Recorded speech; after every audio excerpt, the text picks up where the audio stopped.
diri dulu.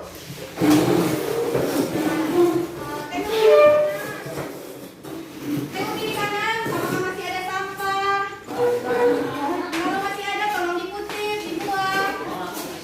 Biar kita nyaman kan, kalau bersih geraknya biar kita nyaman dalam jalankan proses pembelajaran kita, oke? Udah cukup kan? Udah selesai? Buang, mana yang mau buang keluar, buang.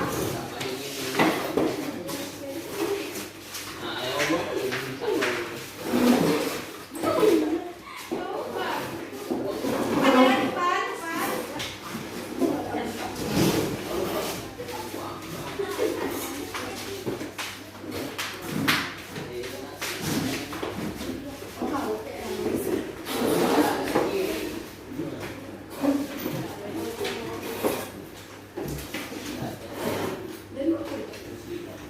Oke, pada minggu lalu Ibu telah mengingatkan kepada Ananda untuk membaca buku terlebih dahulu di rumah. Ada yang sudah membaca buku? Oke, nah sekarang Ibu memperlihatkan bagian-bagian organ yang akan kita pelajari pada pagi hari ini. Yang ini, siapa yang tahu ini organ apa? Ginjal, oke, sudah benar. Yang ini? Paru-paru. Oke, pintar. Yang ini? Hati. Oke. Yang ini? Kulit. Bagus, pintar-pintar semua ya.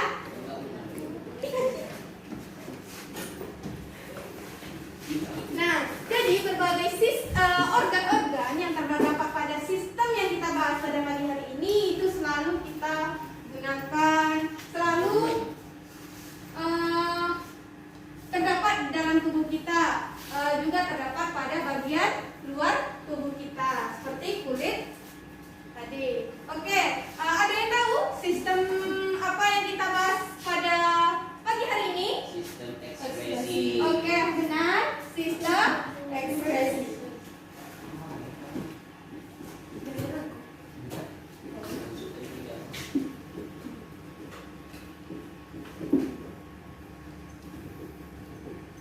Sekarang tanggal berapa?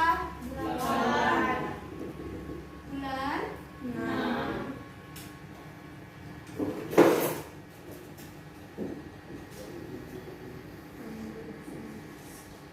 Oke.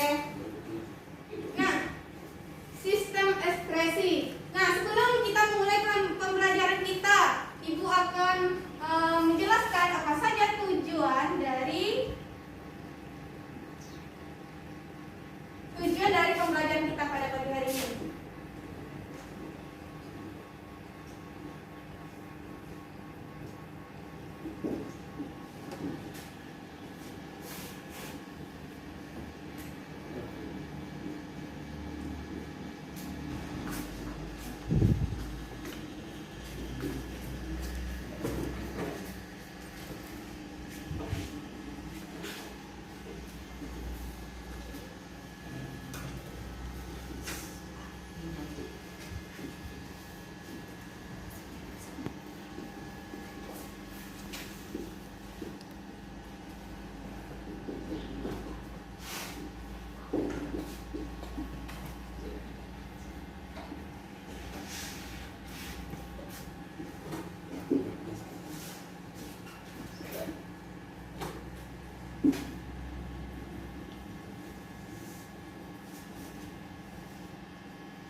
Oke. Nah, jadi tujuan pembelajaran kita pada pagi hari ini ada 4. Yang pertama, Ananda harus mampu menjelaskan pengertian dari sistem ekskresi. Yang kedua, Ananda harus mampu menentukan organ-organ yang terdapat pada sistem ekskresi. Yang ketiga, Ananda harus mampu menentukan berbagai gangguan yang terdapat pada sistem ekskresi. Dan selanjutnya, pada tujuan pembelajaran yang terakhir itu, Ananda harus mampu menjelaskan proses pembentukan urin. Oke. Jadi, yang pertama kita harus mengetahui apa pengertian sistem ekskresi. Oke, ada yang tahu apa itu sistem ekskresi? Ada, Bu. Oke, Amanda.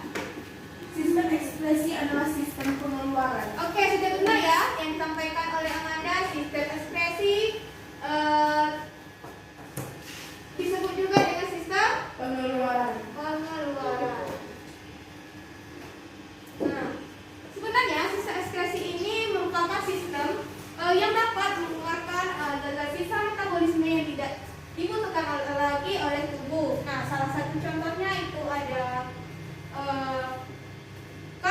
dioksida atau uap air, CO2 atau uap air. Selanjutnya itu ada keringat.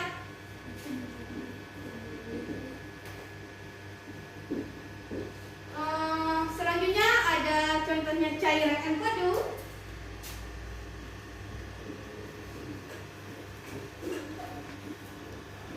Dan yang terakhir ada urin. Oke. Nah, berbagai organ yang terdapat pada sistem ekskresi. Apa saja tadi organ-organ yang terdapat pada sistem ekskresi? Ada paru-paru, hati, kulit. ginjal, hati, dan oke.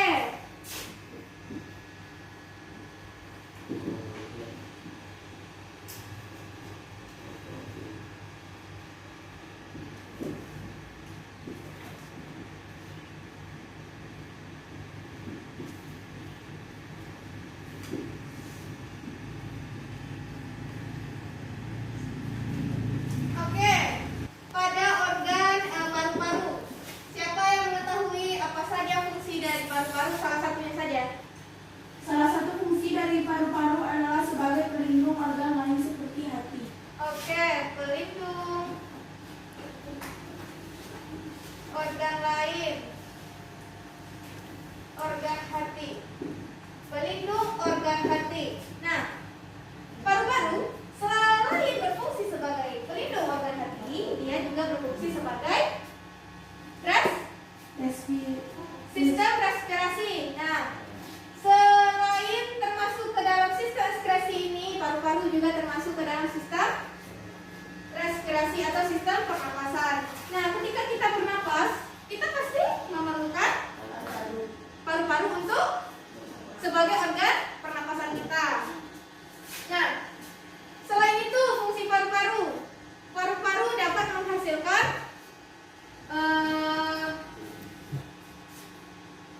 karbon dioksida.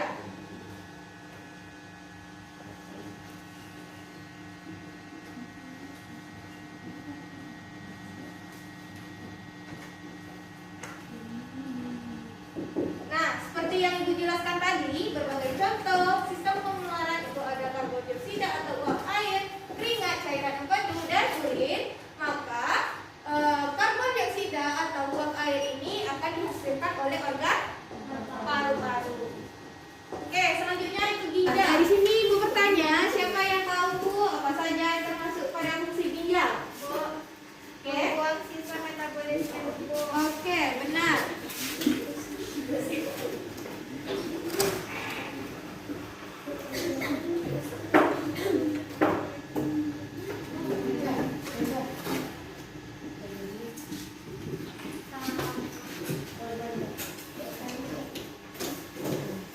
Sudah benar ya? Fungsi dari ginjal salah satunya membuang sisa metabolisme tubuh. Nah, dari contoh yang Ibu sampaikan tadi. Nah, dari sini ada keringat, cairan empedu, urin, maka ginjal juga berfungsi menghasilkan urin.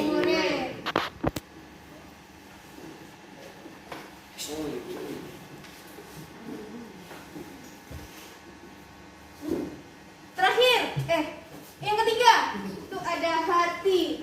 Nah, sini Ibu bertanya lagi, siapa yang tahu apa saja yang termasuk ke dalam fungsi hati? Bu.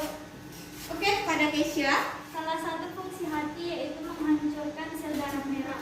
Oke, sudah benar ya. Menghancurkan.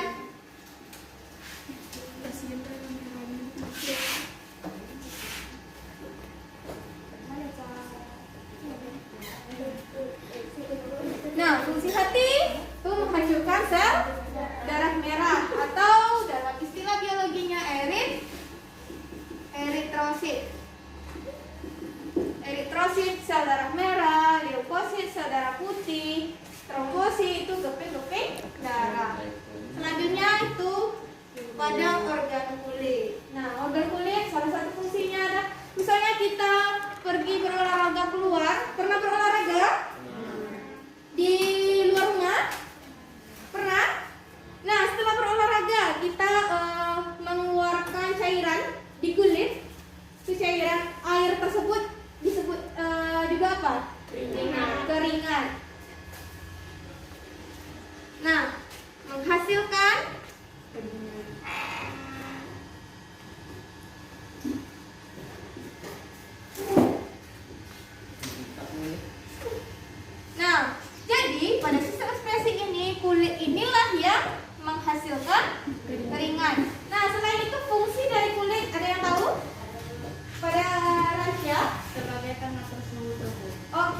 sebagai pelindung organ yang terdapat di dalam Tubuh. Nah, jika seandainya kita tidak mempunyai kulit, apa yang terjadi?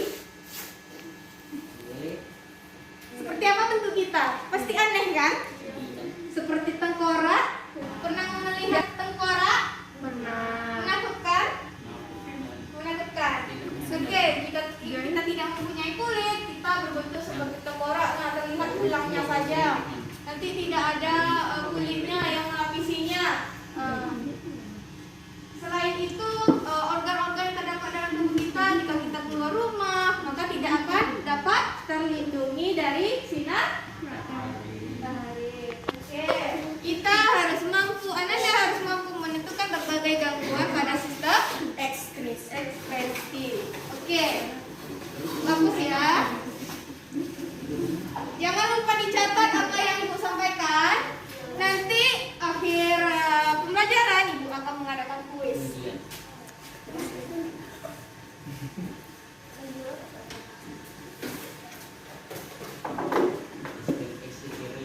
Yang pertama tadi itu ada paru-paru. Nah, paru-paru, gangguan yang terdapat pada paru-paru itu.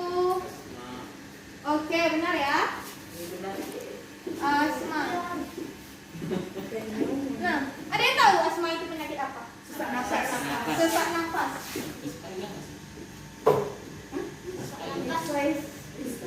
Iska bukan kista. Nah, sesak nafas itu apa yang disebabkan oleh sesak nafas? Penyempitan yang terdapat pada paru, sehingga terjadilah sesak. Jika ada penyempitan udara yang terdapat pada paru-paru kita, maka terjadinya sesak ketika kita mengeluarkan nafas. Oke. Selanjutnya itu ada organ. Nah, ada yang tahu apa saja yang termasuk gangguan pada ginjal? Gagal ginjal. Gagal ginjal. Batu ginjal. Oh, ini batu. Kalau ginjal, batu ginjal. Ginjalnya dua-dua. Nah, gagal ginjal. Biasanya orang yang terjadi pada gagal ginjal ini itu proses penyembuhannya itu biasanya agak sulit ya. Orang yang melakukan cuci darah, ada yang tahu cuci darah? Enggak pernah. Nah, cuci darah yang biasanya ada pernah dengar di desanya itu ada yang itu kena penyakit gagal ginjal, dia sering cuci darah ke rumah sakit Pekanbaru. Cuci darahnya itu satu kali dalam 2 minggu. Itu harus rutin ya. Biasanya kalau orang udah gagal ginjalnya, maka itu harus rutin melakukan cuci darah. Nah, selanjutnya itu pada batu ginjal. Nah, terjadinya batu ginjal pada umumnya batu ginjal ini terjadi pada seorang pria. Nah, pada pria itu umumnya terjadi batu ginjal. Nah, batu ginjal ini itu disebabkan oleh banyaknya mengkonsumsi garam mineral dibandingkan dengan air mineral.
penyakit yang kita dapatkan dalam kehidupan sehari-hari. Ada yang tahu apa saja termasuk Kurap, dalam kudis, panu. penyakit kulit itu ada kurap, Kudis, panu. kudis, panu. Nah, agar penyakit kurap, penyakit kudis maupun panu Kalian juga. tidak dapat kita hindari, maka kita harus menjaga kebersihan dalam kehidupan sehari-hari pada kulit kita. Oke. Kurang, kudis maupun paru-paru ini disebabkan oleh adanya bakteri atau jamur yang menempel pada kulit kita, sehingga kalau kita tidak bersih maka lama-kelamaan kurap atau kudis maupun panu akan tumbuh pada kulit kita, sehingga terjadinya peradangan. Biasanya kalau panu itu gatal-gatal kan? Ya, agak menebal sedikit. Enggak, kalau panu tidak menebal.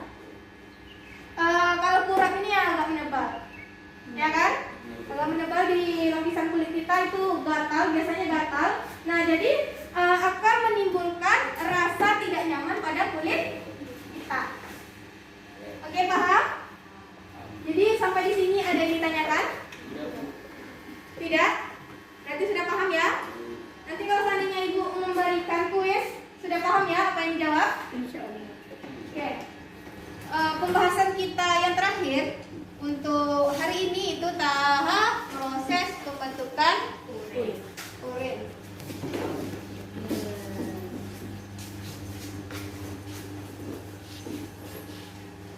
Nah, jadi pada proses pembentukan urin terdiri dari 3 tahap. Tahap pertama ada yang tahu? Tahap filtrasi. Oke, benar.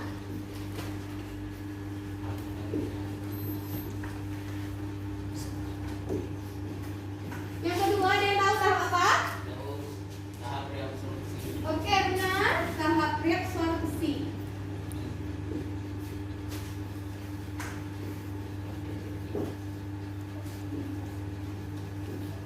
Yang ketiga? Tahap augmentasi. Oke, benar. Tahap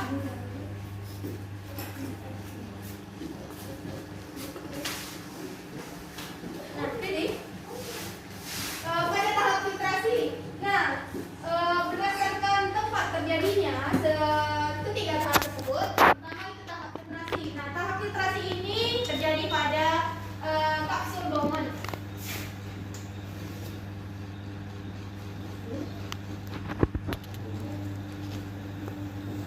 Di glomerulus.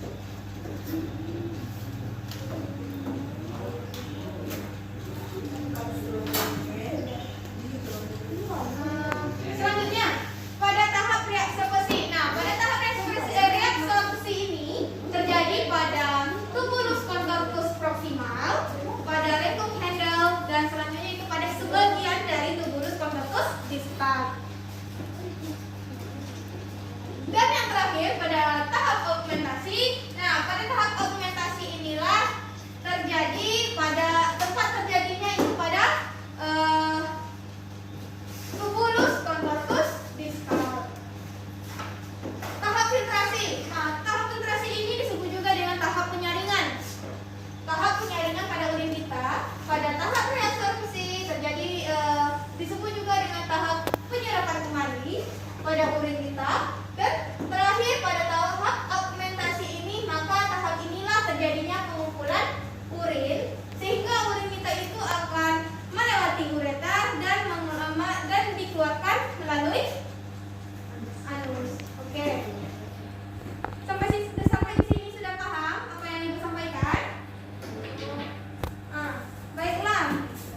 Oke,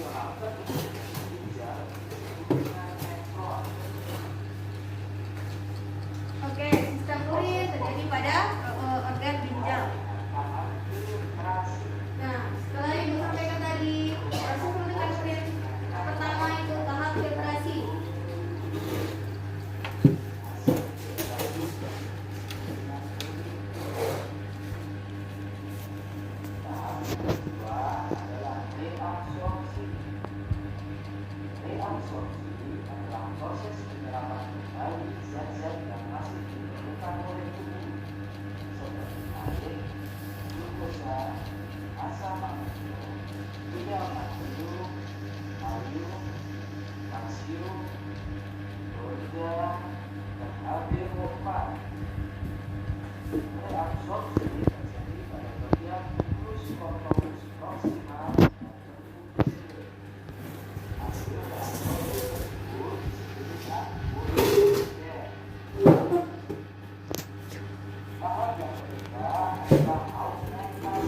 Coba perhatikan tahap-tahapnya. Jika ada tanda panah yang mengalir.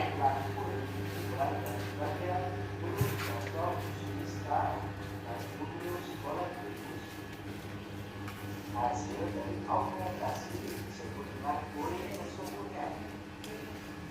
Urin sesungguhnya mengandung ion H+, K+, dan H3 reaktif dan air. Oke.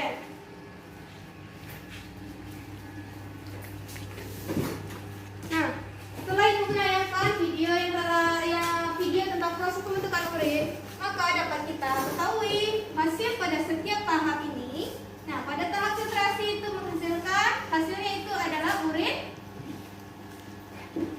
Urin apa? Urin primer. Sedangkan pada tahap reabsorpsi itu menghasilkan urin sekunder. Sedangkan pada augmentasi itu menghasilkan urin sesungguhnya. Nah, urin sesungguhnya inilah yang akan kita keluarkan nanti. Nah, biasanya pada urin itu kenapa urin itu bisa berbeda warnanya? Ada urin kita yang agak keruh, ada urin kita yang agak kuning. Karena jarang minum air putih. Benar. Ada urin kita yang agak keorenan. Nah, biasanya kita yang sering minum air, maka cairan di dalam tubuh kita yang dimaksud tuh air putih ya, bukan air es, bukan air sirup, bukan air teh, tapi air mineral atau air putih. Nah, jika kita sering minum air putih, maka urin yang dapat kita keluarkan akan normal. Warnanya itu normal, tidak terlalu pekat warnanya. Sehingga tapi jika kita minum air mineral terlalu sedikit, maka terjadinya dehidrasi pada tubuh kita. Maka kita akan selalu merasa kehausan. Nah, jadi di sini ada yang sering merasa kehausan? Tidak pernah. Nah, jadi jika Anda sekalian merasa kehausan terus, misalnya baru 2 menit kita minum 1 gelas, nanti haus lagi.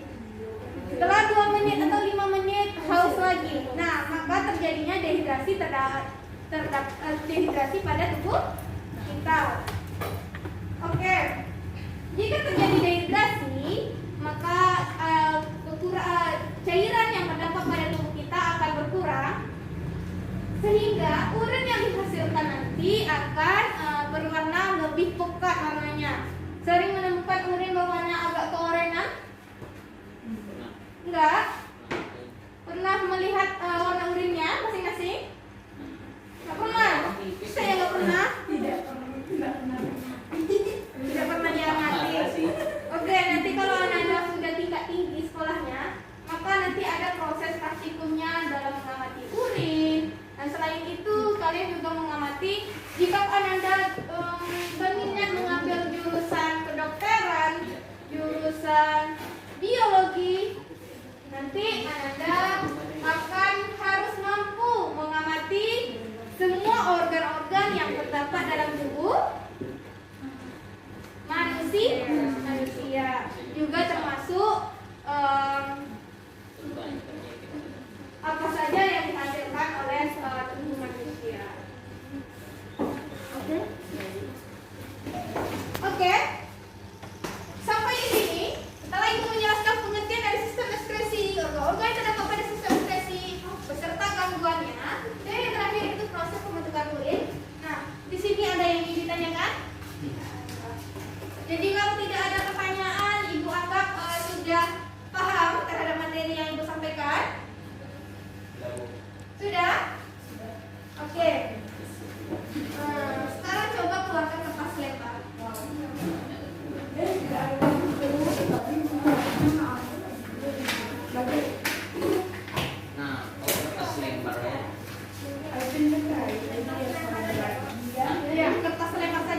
waktu kuisnya.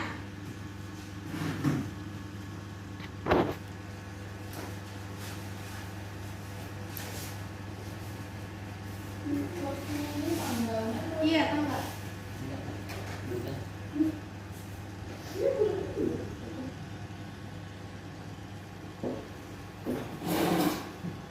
Oke, yang pertama,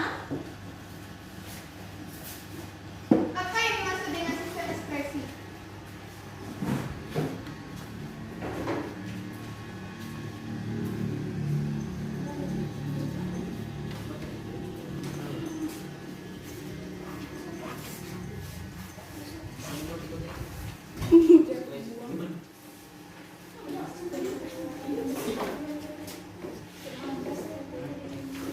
Tolong kerjakan dengan jujur, oke? Diam.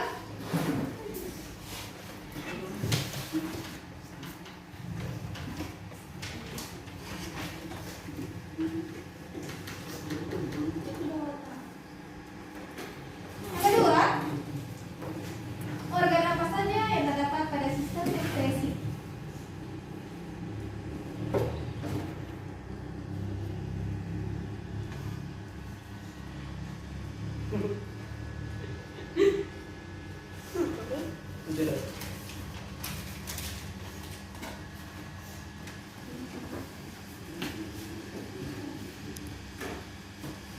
Mudah-mudah ya Ibu kasih tahu.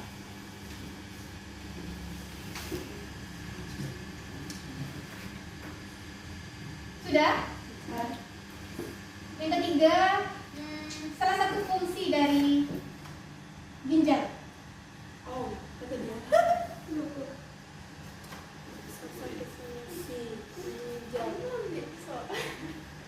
Enggak soal, kamu enggak jawab. Wow, di tas lagi.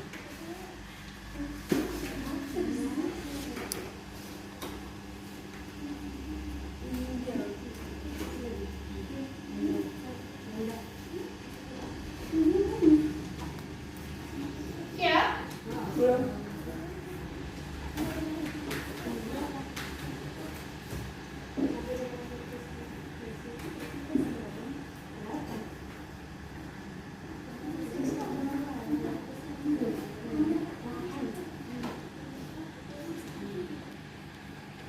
Oke, masalah nomor 4. Sebutkan saja tahap pembentukan urin. Tahap-tahapnya ya.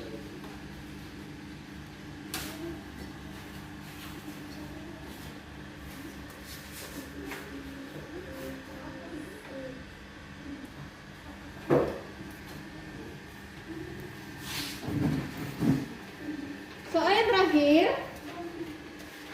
apa saja yang dihasilkan pada tahap pembentukan urin? Enggak. Apa saja yang dihasilkan pada tahap pembentukan urin? Hasil akhirnya.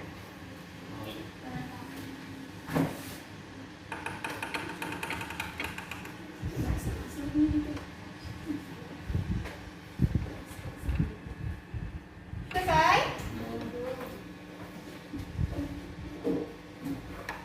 Bagi yang sudah siap, boleh dikumpulkan ke depan.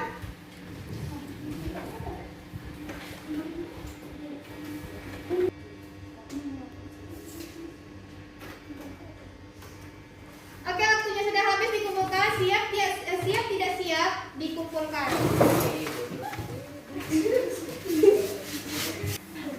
Oh, ini bukan satu-satu. Ya, Bertahap. per tahap. Oh, oke, sudah apa? Nanti kalau seandainya jika tidak dibuat tahapnya pada soal terakhir, tidak dibuat tahapnya, ibu akan tahu. Ibu hanya meminta hasilnya saja. Pada tahap 1 hasilnya apa? Tahap 2 hasilnya apa? Dan tahap 3 hasilnya apa?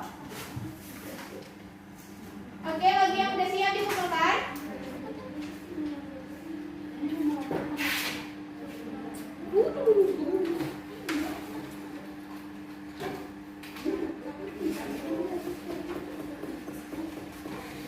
Enggak ada ke. Normal.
Oke, Ibu betulkan saja.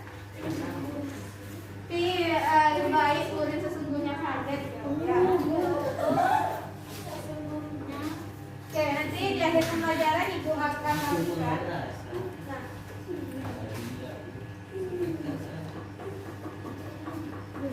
oke. Tolong duduk dengan rapi kembali.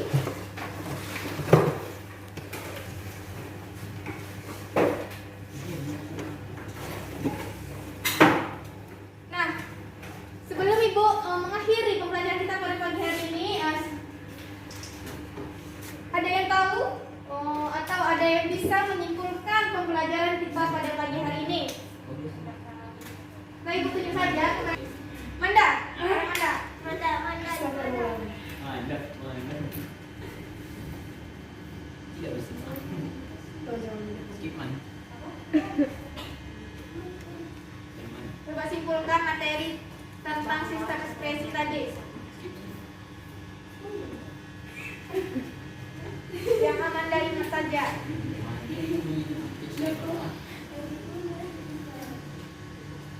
Sistem ekspresi adalah sistem pada tubuh yang dapat mengeluarkan metabolisme atau korban-korban yang sudah tidak dibutuhkan lagi oleh tubuh.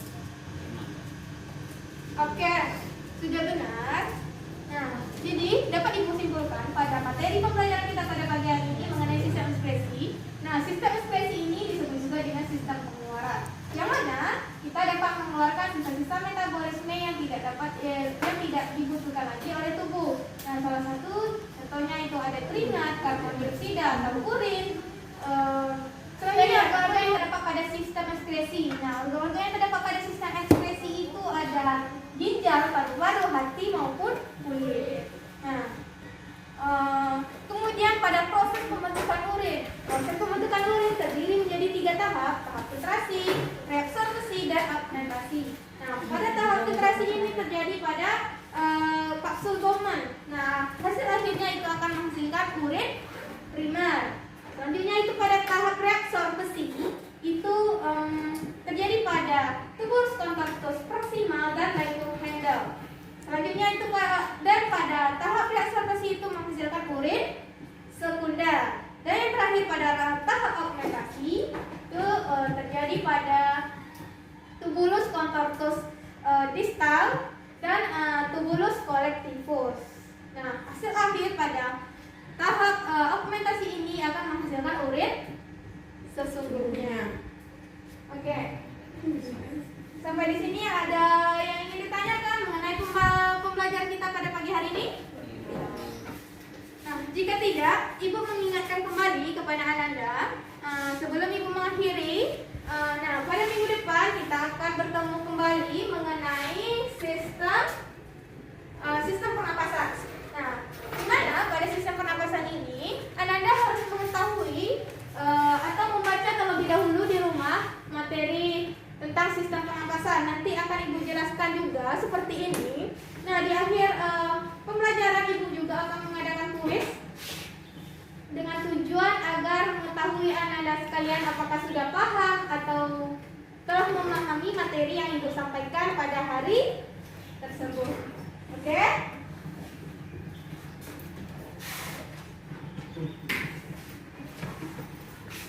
Baiklah.